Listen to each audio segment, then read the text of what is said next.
Usta ertadan kelmayman, to'yim bir oy. Eplab turasiz endi bag'iga. Nechaga ketmaysan, shuncha zakaz olib qo'ygan. Mana shuni Voy, Novoy akalar, nima Shuncha ishladim, bir usta bola o'zingizga qo'ygansiz. mollarni olib qo'yganman zakazini. Men bilmayman, eplayverasiz. Nima bo'lyapti aka? Nima bo'lyapti Novoy aka? Aralashavermang, o'zim Nima bo'lyapti? Ketaman deyapti ishchi. Ya bo'ldi, javob berib yuboring. Zo'r apparat bor, yuring ko'rsataman. Ishchi kerak bo'lmaydimi? Kerak emas ishchi. Yuring ketdik. Pulingni ham bermayman. Yo'qol, ketaver, joningni ham tegding. Yuring ketdik mana aka, do'konda aka. Shuncha apparat bor aka. Shuncha apparat bormi?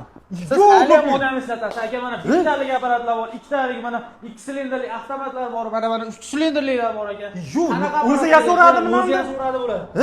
Mana o'sha necha nechim bor aka? kichkinasi nechmi? Bular 300 dollarga 300 beramiz, dollar. buni 400 dollarga beramiz, buni 700 dollarga beramiz, bular 1000 dollarga beramiz. Soatiga nechta non yasaydi bu? Soatiga 1000 ta, 1,5 mingtaga so'radi aka. Zo'r aka. Ishlaringizga javob beravering, apparat zo'r. Qarang, ismimni yozib beraverasizmi ikki kishiga? Beraveramiz. Telefon nomerim bilan. Telefon nomeringizni ham yozib beraveramiz. Dahshat aka, ana dastlabki bormi? Butun O'zbekiston bo'ylab dastlabki bor aka, muammosi yo'q. Garantiya bormi? 1 yil garantiyasi bor aka. Sizga ishonib odamlar ishchidan haydab buzilib qolmasa bo'ldi. Xolos apparat zo'r aka. Nomerni qayerdan topaman? Nomer bormi? Xolos pastga nomerlar yozib qo'yamiz, aloqaga chiqsa batafsil ma'lumot beramiz aka. Zo'r aka.